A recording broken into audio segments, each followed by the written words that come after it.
Hi guys, Jenny with On Fire Fit, and welcome to day 4 of the Battle Against Your Giant. Today we are talking about the story of David and Goliath, where David tries to put on the armor that King Saul wears to protect him from the giant. And yet when he puts it on, it's too bulky. He can't move around in it. And he says, you know what? I just can't do it wearing what you normally wear. I'm going to just have to rely on what I already have. I think you might know where I'm going with this. So often we look at other people and how other people are living their lives and what they are doing to prosper, succeed. And I don't think there's any problem in learning and growing from other people. But I do think it's really important that we look at the gift and talent that God, gifts and talents, let's make that plural, that God has given us, because it's not an accident that he put a certain passion in your heart. It's not an accident that you have certain gifts and talents and abilities, and we are supposed to be using those. Now, we can grow and learn from other people, but as soon as we allow those things to weigh us down, trip us up, cause us to not be able to move freely within what God has gifted us with, then we need to cast it aside and we have to say, you know what, I'm going with what God has given me. Your talent is God's gift to you, and what you do with it is your gift back to God. And it's no surprise that the giant tries to stand in the way of you using your passion, the thing that you really know God has put in your heart. And I hope you have something like that. And if you don't, then maybe getting over this giant will reveal something about your passion. But in any case, there are strengths that you have that are particular to you, and God wants to use them. And because that giant is looming in the way, we need to be able to move forward and use what God has already given us and not keep looking at what everybody else has and feel secondary, okay?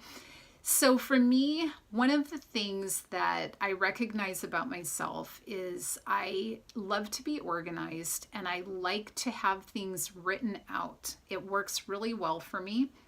It's a strength of mine that writing kind of seals something. And I think that's a strength for most people, but I also use it a lot. So when I am trying to develop a new habit, I will write down each and every step of what it is that I am going to do.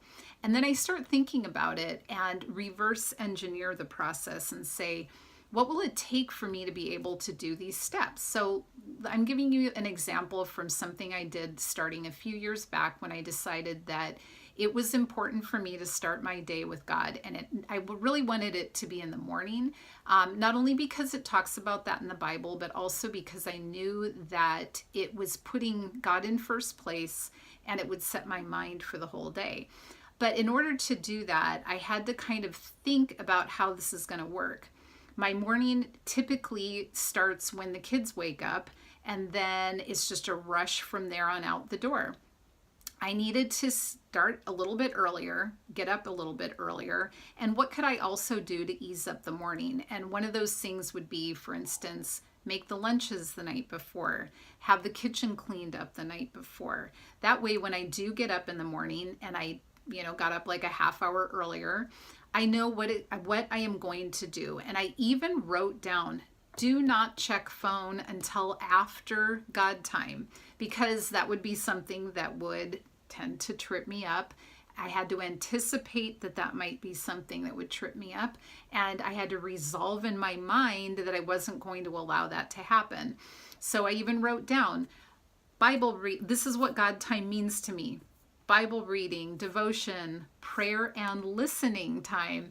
And it might seem pretty obvious to a lot of people, but until I put it into writing, it didn't really seal into my head, and I would just kind of meander through and not really know what I was trying to do. And this evolves over time. I'm not telling you that this is how you should handle things, but I'm just saying use your talent and gift that God has given you in order to start moving forward and fighting against that giant. And so for me, that morning's prayer time is what launched me into On Fire. and that honestly is what really made the difference for my life, is setting up a plan, resolving to stick with it no matter what, anticipating the things that were going to come up and try to stop me from it, and then yearn for God above all else.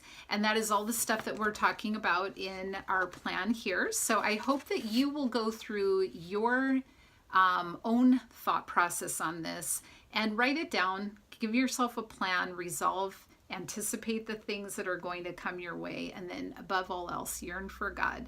I'll see you back here tomorrow. Go out and live on fire.